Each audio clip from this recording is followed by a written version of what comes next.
بسم الله الرحمن الرحيم. الحمد لله وحده والصلاة والسلام على من لا نبي بعده.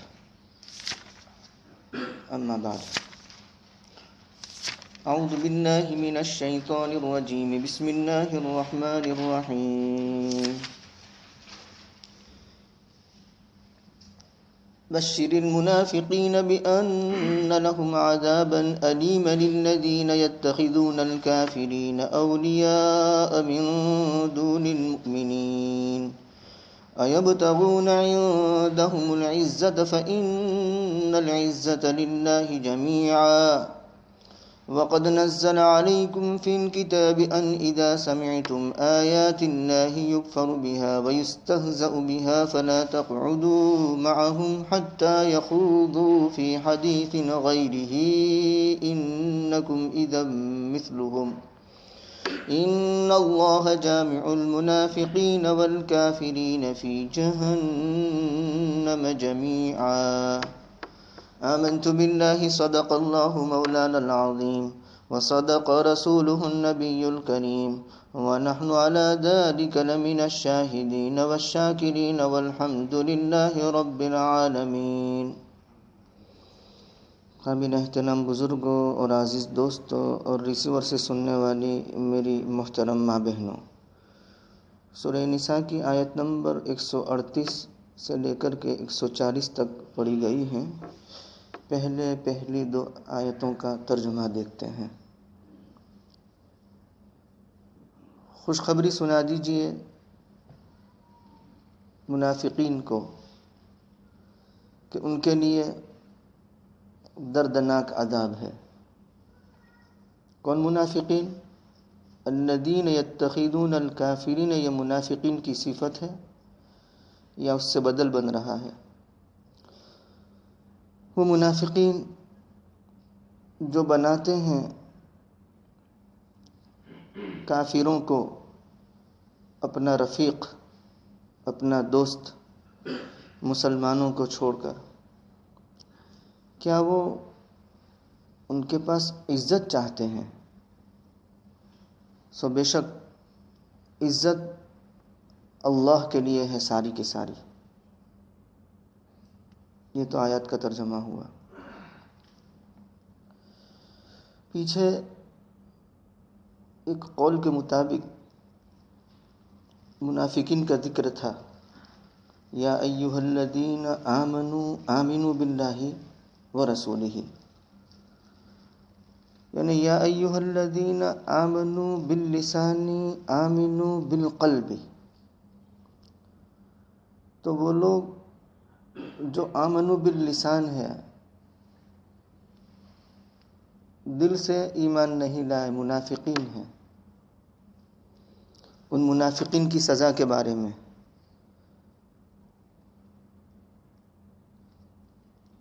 رنج دہ خبر کو بشارت سے تعبیر کیا گیا ہے، اس لیے کہ ہر انسان مستقبل میں خوشخبری کا منتظر رہتا ہے کہ کوئی گڈ نیوز آئیں گے، کوئی اچھی خبر آئے گی. تو کہا کہ منافقین کے لیے کوئی اچھی خبر ہے ہی نہیں. ان کے لیے خبر ہی یہ ہے کہ دردناک عذاب ہے ان کے لیے. محدثین، مفسرین ایسی چیزوں کو اپنی اصطلاحات میں تحکم اور استہزاء سے تعبیر کرتے ہیں. بھلا رنج دہ خبر کو بھی بشارت سے تعبیر کیا جاتا ہوگا؟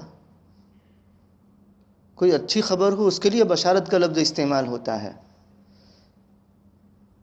میں آپ کو خوشخبری سناتا ہوں تمہارا ابا کا انتقال ہو گیا، ایسا تھوڑی کہتا ہے کوئی. میں آپ کو خوشخبری سناتا ہوں ماشاءاللہ آپ کا یہاں بیٹا ہوا، پوتا آیا، یہ ہوا نا. تو منافقین سے کہا جاتا ہے کہ بشارت، تمہیں خوشخبری، تمہیں دردناک عذاب. تو یہ استہزاء ہے، تحکم ہے. یہ ایسا ہی ہے جیسے سورہ دخان میں کہا گیا ذق انک انت العزیز الکریم. ابو جہل کہا کرتا تھا کہ ما بین جبلی مکۃ اعز و اکرم منی، کہ مکہ کی دو پہاڑیوں کے درمیان مجھ سے زیادہ معزز اور مجھ سے زیادہ مکرم کوئی نہیں. تو اپنے ذام کے اعتبار سے وہ اپنے آپ کو معزز اور مکرم سمجھ رہا تھا.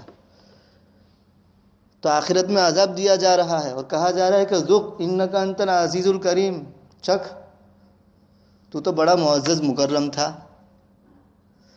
تو حقیقت میں معزز مکرم تھا یوں نہیں کہا جا رہا ہے کہ بڑے عزت اور اکرام کے دعوے کیے جا رہے تھے، تم اپنے آپ کے متعلق دعوے کر رہے تھے، چکھو اب بڑے معزز تھے.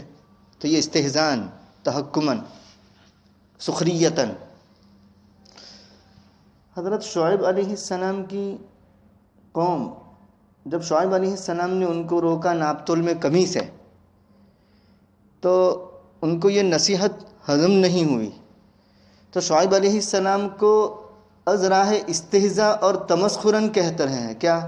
انک لانت الحلیم الرشید، تم بڑے صوفی صاحب ہو، بڑے بردبار ہو، بڑے سمجھدار ہو، ساری سمجھ تمہارے پاس ہی ہے. تو یہ بھی استہزان، تحکمن، سخریتن. لوط علیہ السلام کی قوم، جب لوط علیہ السلام نے اپنی قوم کو روکا، لونڈوں کے پیچھے کیوں دوڑتے ہو؟ میری بیٹیاں ہیں. وقت کے نبی کی جو بھی لڑکیاں ہوگی وہ ساری نبی کی بیٹیاں ہی ہوگی. تو کہا کہ یہ ساری میری بیٹیاں ہیں، ان سے نکاح کرو، جائز طریقے سے اپنی خواہش پوری کرو. تو کیا کہا؟ انہم اناس یتطہرون من ادبار الرجال، یہ تو بڑے پاک لوگ ہیں، مردوں کی دبر سے طہارت حاصل کرتے ہیں، یعنی یہ اس سے اوائڈ کرتے ہیں، بڑے پاک لوگ ہیں. تو انہم اناس یتطہرون تنزن کہہ رہے ہیں، استہزاءً کہہ رہے ہیں، سخریتاً کہہ رہے ہیں. ایسی بہت سی مثالیں ہیں. یا ایھا الذین آمنوا ان کثیرا من الاحبار والرہبان لیأکلون اموال الناس بالباطل ویصدون عن سبیل اللہ والذین یکنزون الذهب والفضة ولا ينفقونها فی سبیل اللہ فبشرهم بعذاب علیم. جو لوگ اللہ کے راستے میں مال نہیں خرچ کرتے ان کے لیے بشرهم بعذاب علیم، ان کو دردناک عذاب کی بشارت دے دیجیے.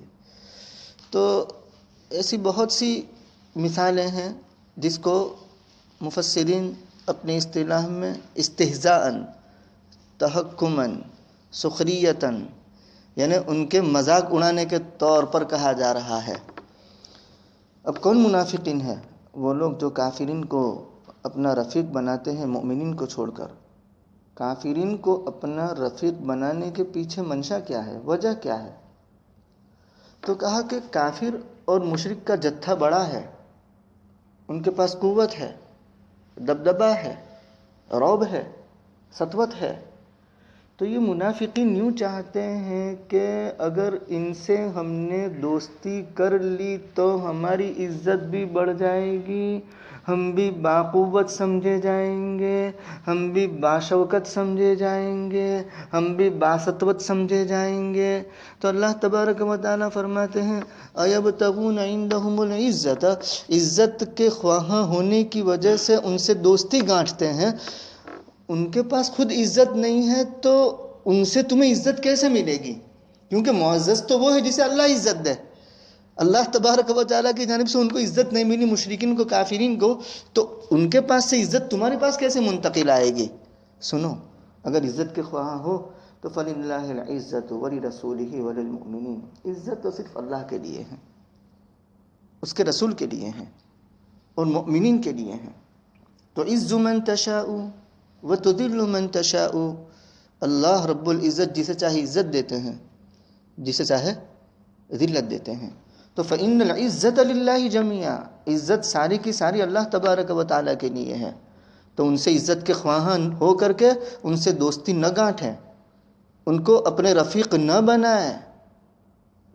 وَقَدْ نَزَّلَ عَلَيْكُمْ فِي الْكِتَابِ أَنْ إِذَا سَمِعْتُمْ أَيَبْتَغُونَ عِنْدَهُمُ الْعِزَّةَ. حضرت عمر بن الخطاب رضی اللہ تعالیٰ عنہ کا مقولہ ہے کہ مَنِ اعْتَزَّ بِالْعَبِيدِ أَذَلَهُ اللَّهُ، جو مخلوقات میں سے یا اللہ کے بندوں میں سے کسی بندے سے عزت کا طالب اور خواہاں ہوگا تو اللہ تبارک و تعالیٰ اس کو ذلیل کریں گے، اس کو رسوا کریں گے. عزت تو ملنے سے رہی، وہ ذلیل اور رسوا ہوگا. ملک شام کے عامل اور گورنر ابو عبیدہ ابن الجراح رضی اللہ تعالیٰ عنہ کو حضرت عمر ابن الخطاب رضی اللہ تعالیٰ عنہ نے لکھ کر بھیجا کہ کنتم اقل الناس فکثرکم بالاسلام وکنتم اذل الناس فاعزکم بالاسلام مہما تبتغوا العزت بغیر اللہ یذلکم اللہ، کہ تم لوگوں میں سب سے کم تعداد تھے، اسلام کے ذریعے اللہ تبارک و تعالی نے تم کو بڑی تعداد میں کر دیا، تم کو زیادہ کر دیا، اور تم ذلیل تھے، لوگوں میں سب سے زیادہ رسوا تھے۔ اعزکم اللہ بالاسلام، اللہ تبارک و تعالی نے اسلام کی بدولت تم کو باعزت کر دیا، تم کو قوت اور سطوت دی، رعب اور دبدبا دیا۔ مہما تبتغو، جب کبھی بھی تم تلاش کرو گے عزت کو اللہ کے علاوہ سے، تو اللہ تبارک و تعالی تمہیں ذلیل اور رسوا کرے گا۔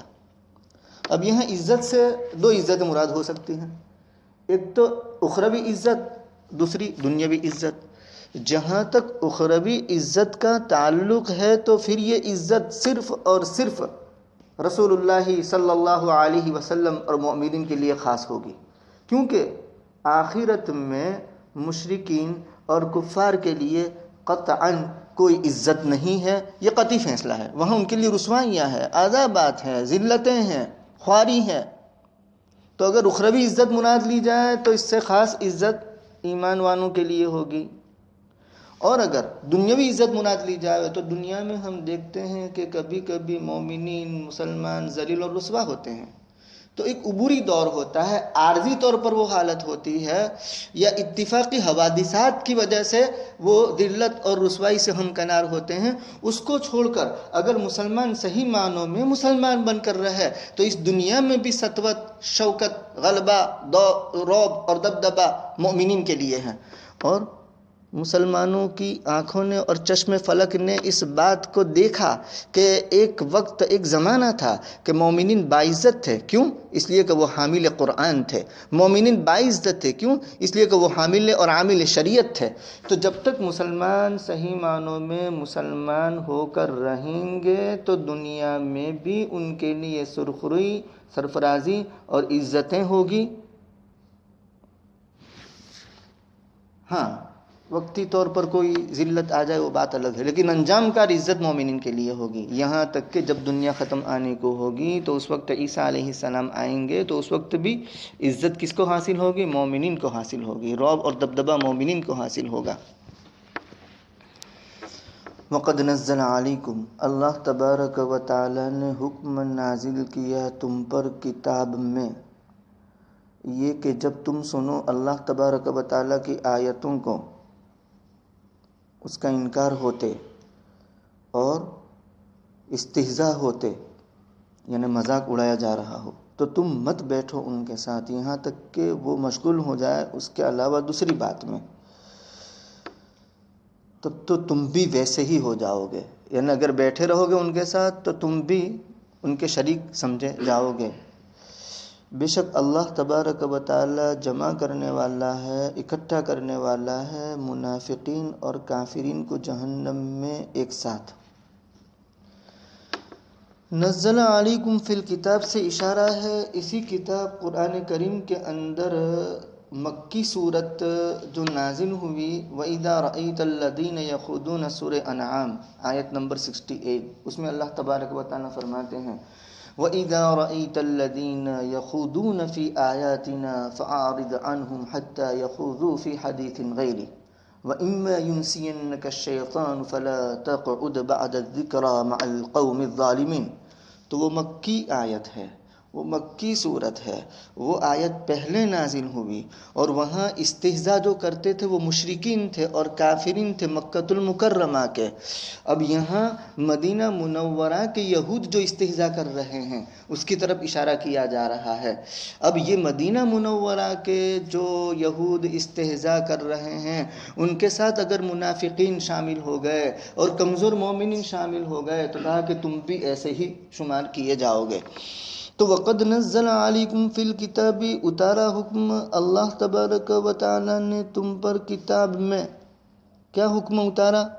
ان اذا سمعتم آیات اللہ، اشارہ ہے اس آیت کی طرف، وَإِذَا رَأَيْتَ الَّذِينَ يَخُوضُونَ فِي آیَاتِنَا فَأَعْرِضْ عَنْهُمْ فَلَا تَقْعُدُوا مَعَهُمْ حَتَّى يَخُوضُوا فِي حَدِيثٍ غَيْرِهِ، تو جب تک استہزاء کر رہے ہیں وہاں تک ان کے ساتھ مت بیٹھو، یہاں تک کہ دوسری بات میں وہ مشغول ہو جائیں، دوسری باتوں میں مشغول ہو جائے لیکن وہ استہزاء کی نہ ہو، تو اس میں تفصیلات ہیں، وہ تفصیلات آئندہ مجلس میں ہم لیں گے۔